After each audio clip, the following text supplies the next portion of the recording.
with the following instructions: do not go among the Gentiles or enter any town of the Samaritans. Go rather to the lost sheep of Israel. As we go, preach this message: the kingdom of the heaven is near.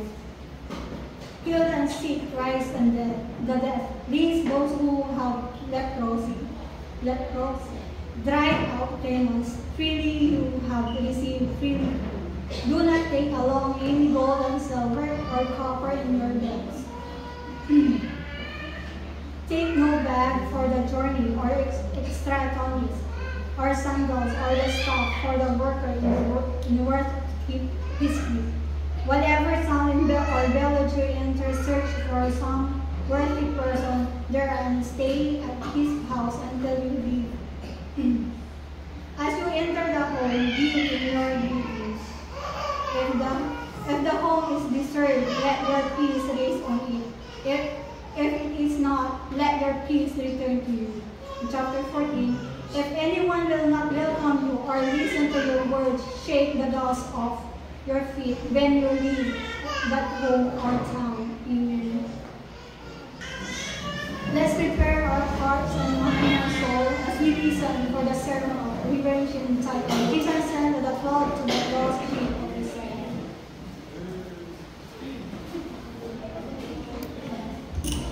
Good morning.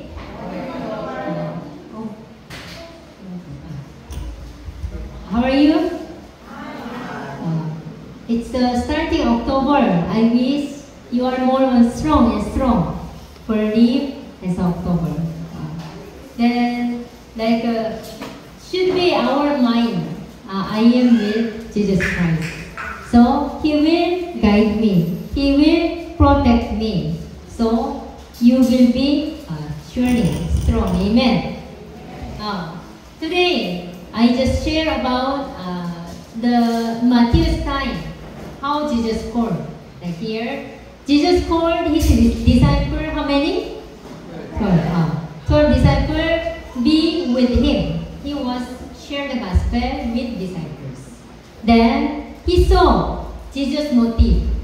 He saw the multitude and was moved with compassion for them. Jesus loved the wandering or struggling masses.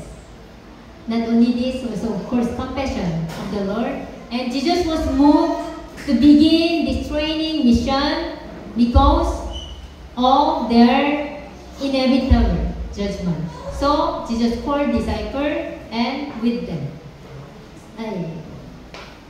And then we saw that these 12 guys, 12 disciples, had a divine commission. The disciples were called by Jesus Christ, isn't it? Jesus was the one going around in the both sides. He called, or some place he was calling to Jesus.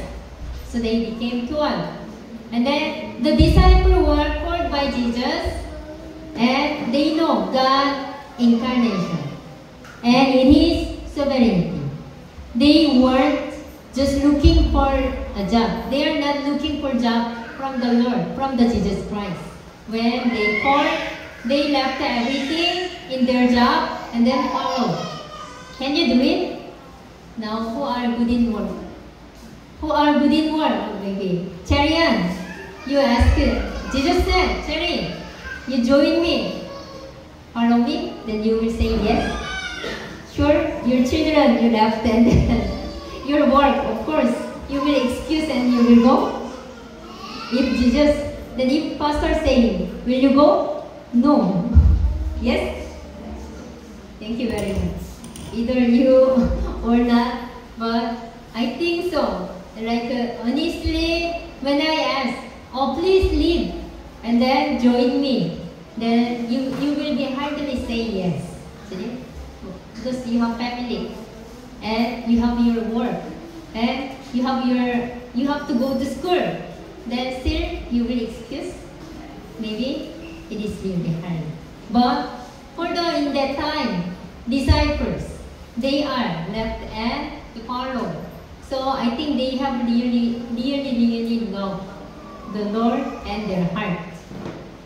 a few weeks, the disciples were officially ambassadors of Christ.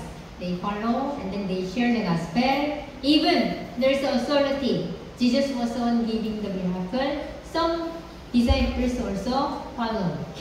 So we also saw that older, more experienced people of God poured out three criteria by which we can know how genuine or calling is strong desire to enter ministry. When I called by the Lord, oh, you will be pastor. Then I was very glad. So now I still became as a missionary. Then I was not thinking about, oh, who will support me? Who will give me money for the allowance? Or I was nothing. But when I decide, I'm sure God was provided. Do you believe? When you decide to serve, God is there for you to provide. Then, but you are still thinking, oh, I will go or no? I will still serve or no? I will still looking for more job or to worship. I think if you are double mind, then it is really hard. There is no pain. Then there is no provide the Lord fully to support. So it is really hard. But the disciples, they obey. Then the confirmation of the church, the disciples follow. Then now we are involved the church, isn't it? You're a member. We call you are a member of the YMC. Then are you proper member of the YMC? Yes. Amen. Then if you are member of the YMC, what's the best? What is best? Worship. I think that's the first. We worship the Lord. At home? No. In the church. While you are member of other member, what is you are doing as our church? As duty of other member. Sunday school teacher, as a member. Isn't it? Whatever you belong, try it best. Because someone is waiting for you. And clearly, that is when you serve, that's the more on that is used to our life. Then, now is someone present, open the door. Or let's think about the command of Christ. What is the command of Christ? What was the one? He was teaching or he was guiding. According here, Matthew chapter 10 verse 5. These 12 Jesus sent out with the following instruction. I think this is the one the Jesus time. Do not go among the Gentiles or enter any town of the Samaritans. According to Matthew chapter 10 verse 5, Jesus not only sent the disciples, but also commanded them. It would seem that the concept of command would need little or no explanation. However, the word has larger context here. For the more on focus about command, what Jesus was command. You know, every day Jesus is commanding you something. Let's more on easy to understand. Every morning your mother command you something, isn't it? Wake up early and eat maybe breakfast and then go to school, isn't it? In the school, what teachers command you? Sleep in your classroom? She's teaching? No. Study hard and then she is guiding, isn't it? They are guiding you to how to study as your class. I think that's the command. But first idea, we are very familiar with the military context. Maybe it's Mr. Paris here that also my father was being a military. Then when they said when they are higher rank, they said they command and then the last, they will just say yes. There is no, no. Always yes. You cannot against the comment. Then, when you learn what is ethically right, you are bound to obey. It becomes a matter of integrity. That's the military style. And then, literary sense, such as following the rules of grammar, oratory, and literary composition. It defines exactly how something was to be done. There is a medical context. If the doctor said, you have to eat this medicine, drink this medicine, then you have to drink when you are sick, isn't it? Oh, this is doctor's creatory, then oh, prescription? No, I will just buy. When you had it, you buy stomach ache. It's similar. You buy, when you had it, you are aching for the, you are buying for the, what's this? Of different things. Then, you will not, you don't heal anymore. So, like your doctor write your prescription or advise you how to take care of yourself to follow. That's the. In each of these instances, a person is obligation to respond. If we fail to obey our commander's orders, we could wind up in the breeze. It will be no more. Might be problem. If we fail to obey what we know is right, we will get caught and wind up in jails. If we fail to follow the rule of grammar, oratory, and literary composition, we would be looked upon as an ignorant adult.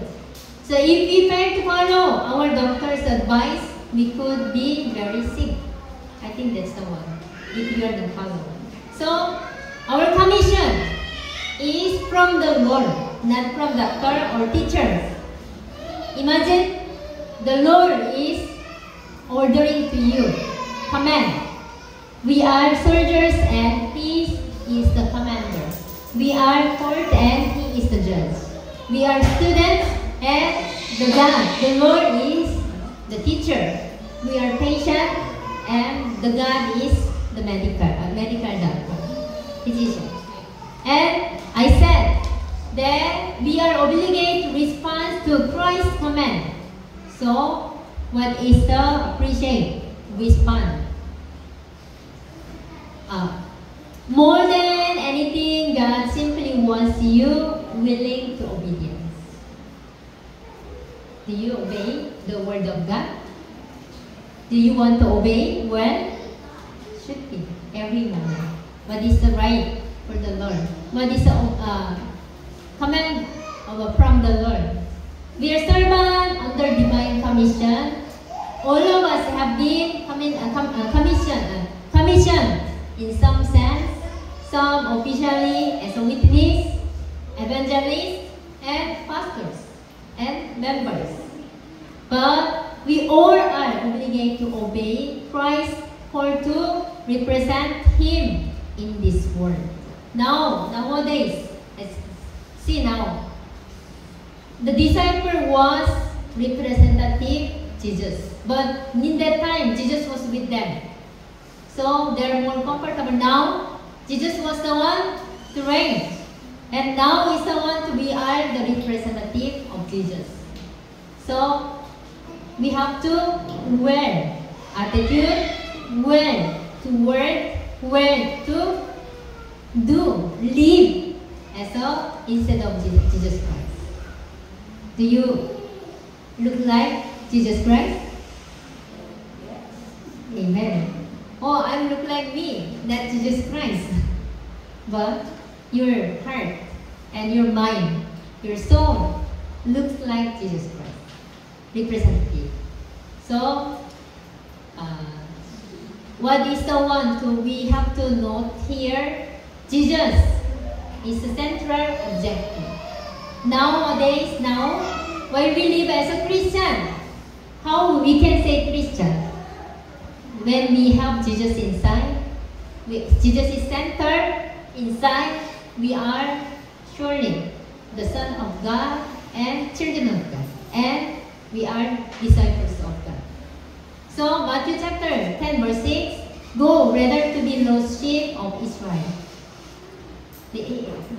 Jesus was the one telling to the 12, he was sending lost sheep of Israel. I think this time you are, this is commentary, the disciples weren't go near Gentiles or Samaritan. He did not order you go Gentiles or Samaritan.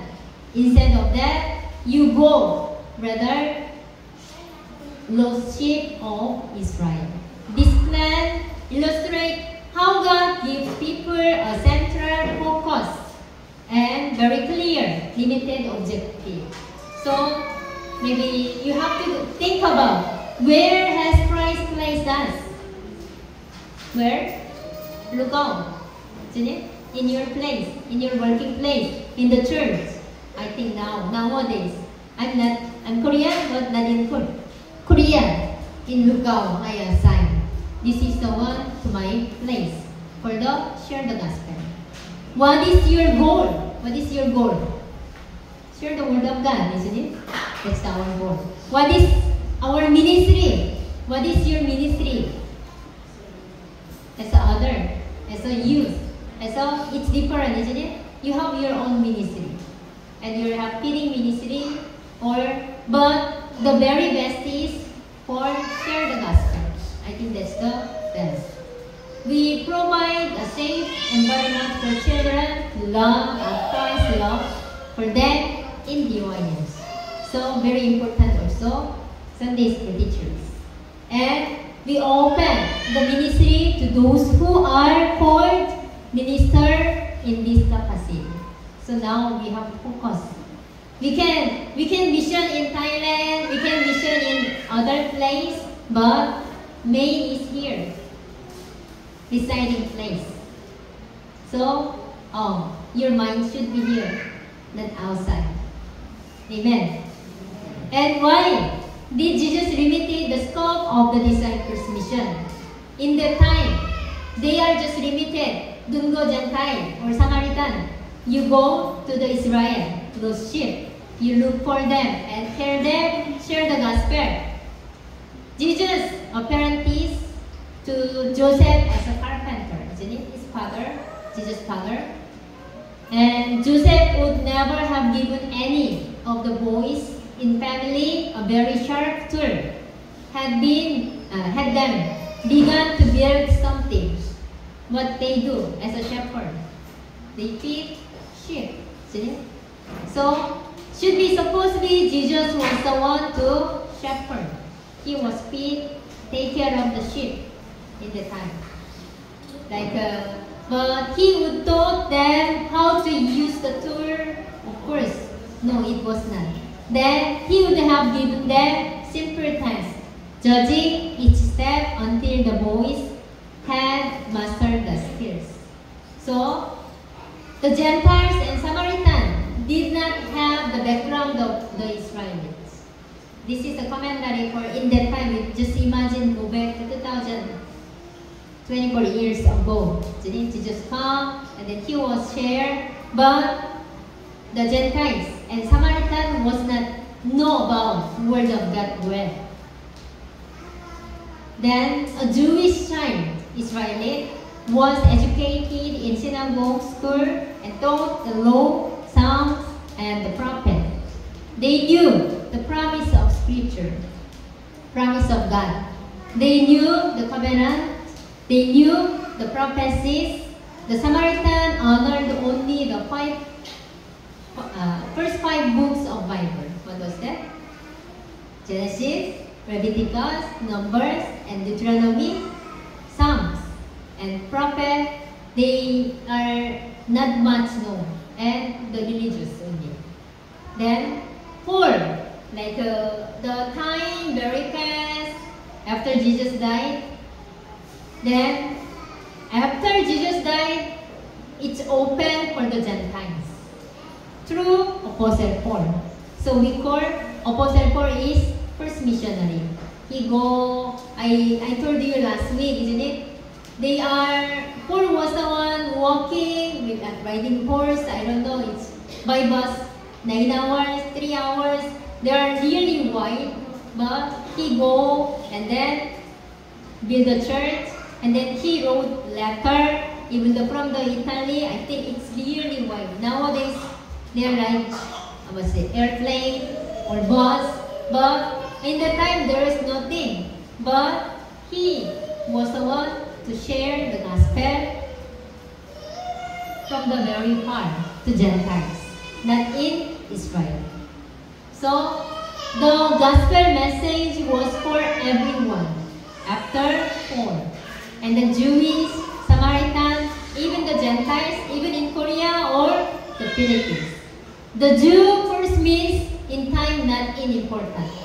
First, from the Jesus time, because Jesus was telling who knows well first, so Jesus was sending them to the lost sheep in Israel. We could go into a great deal of things concerning of the Jews, concerning of Samaritans and the Gentiles, but we want Jesus' message was simplified itself, a very clear message to follow. So Matthew chapter 10, verse 7 to 8. As you go, preach this message. What was that? The kingdom of heaven is near. What's the meaning? You will soon to die. Now maybe our mind, isn't it? The end of the world will come. But it was 2,000 years ago was proclaimed. The kingdom of heaven is near. Then 8. Heal the sick, raise the dead, cleanse those who have leprosy, drive out demons. Freely you have received, freely give. When you freely receive, you freely give. This has the very definite flavor of Great Commission. If we go back to Great Commission, remember, go, therefore, and make disciples of all nations, baptizing them in the name of the Father, and the Son, and the Holy Spirit. So, I have pointed out before that this very literally translate mean while you are going make disciple, the message was the kingdom of heaven is at hand. For us, the kingdom of heaven can be seen three ways. There's kingdom of heaven in our conversion, our salvation, and we enter the kingdom. Like in present time, we can experience about kingdom of heaven. And then after we die, there is a eternal kingdom of God. It's an eternal home. So, we don't know who will go first the eternal home.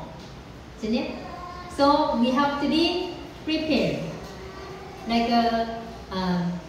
In the case of Jews, in 2024 years ago, 2000 years ago, it means that the promised Messiah was at hand. Who is promised Messiah? Jesus. So that's why Jesus was telling the kingdom is at hand or kingdom is near. Who? Jesus Christ. So we can commentary in this time because kingdom of God is after we die was still very far, 2,000 years, but they still. But in this message, kingdom of God is near is Jesus Christ. He will be soon to die for our sin. So that's the message. So our message is Jesus Christ. So our mission now, I think this is almost concluded. I pointed out before that, according to the definition of the word disciple, we are all disciples. Not only 12, long time ago. Now, I am, you are the disciples. Even not Matthew or John or Peter, isn't it? But I am Honey or Cherry or other, isn't it? Siren, anybody. You are the disciples. One sent with a commission, the Lord made it clear that we are make disciples. This is our mission. We have to make disciples. That we are to be witness of Him. You are witness of Him every day moment. Or you lost Jesus. When you wake up, you think about other things. We are witness of Jesus Christ in the uttermost part of the world. That we are preaching the gospel to every creature. So maybe this one, let's read together. If you can see, or either Matthew chapter 10, verse 9 to 15. I will just suggest you together. Do not take long any gold or silver or copper in your bag. 10. Take no bag for the journey, no extra tunic or sandals or staffs, for the worker is nurse his keeping. Whatever town or village you enter, search for some worthy person there and stay at his house until you leave. As you enter the home, give it your greetings. If the home is deserving, let your peace rest on it. If it is not, let your peace return to you. If anyone will not welcome you or listen to your words, shake the dust off your feet when you leave that town or home or town. I think this is the direction of disciples. When they are, just imagine, when you are very go far, what you are bringing. When you are go to Manila, what you are bringing. You bring, I saw, when we had a seminar, they are bringing big bag, even carriers. You have many things inside. But Jesus said, don't bring anything. Even the clothes or the food. He don't ask him, you bring money? No. Then, what's the meaning? You go to some house and then stay with them and then share the gospel. I think that's the, purpose. And then, like, we are so much worried about the material things, isn't it? Include me, sometimes me also. Like when we are going, oh, I need money. What can I? Then, but when you are ready, pack yourself, your heart, and then if you go, there will be provide the Lord. If you are the right way, you go in your mission to complete. So we should understand that these instructions were temporary. These are Jesus' words giving new instruction to the disciples. Turning here, Luke chapter 22, verse 35 to 36. Then Jesus asked them, when I sent you without purse, bag, or sandals, did you lack anything? There was no lacking. I came here in the Philippines, I was not lacking anything. More, so I can share to the people here in the Philippines. God was provided. If you willing to serve the Lord. Nothing, they answered. Nothing. They did not bring bag or sandals. Nothing was lacking. Even not hungry. He said to them, but now if you have a purse, take it, and also a bag. And if you don't have the sword, sell your cloth and buy one. Those instructions and today for the missionary, evangelist, and pastor, and for us as we go make disciples. That's the meaning. Like, but now, if you have first, take it. Now, when they are already there, you take. And then, also back. But, if you don't have the sword, what the sword? You have to bring the sword to the people to kill? No. Sword is here, the word of God. Like, the through the spiritually word of God, sell your cloth and buy one. To the word of God. Word of God should be important, so you need to buy and care to bring. Those instructions are today as a missionary and evangelist and pastors, and for us as a member. And we go make disciples. So I just really admire for the other. They suggest gospel tract to share. Either they listen or not, that's our duty to share. So we will have more only word from the Lord and bless the Lord. So that's our mission in the morning, in this, in the day or in this month. So let's be the disciple of the Lord Jesus Christ. Amen. Okay, let's pray. Thank you, God. The life of being a member or the children of God and also be a disciples. Of course, it is hard, but when we have heart, our mission, and we have compassion, we can complete our mission. Complete. Bless all our members who listen to the word of God. They have more on heart for share the gospel and to love to our neighbors and to save them, not only us, for them. So our duty as a making disciple, we obey in our life. So keep bless us our life, care us our way. We thank you, Lord. In Jesus' name we pray. Amen.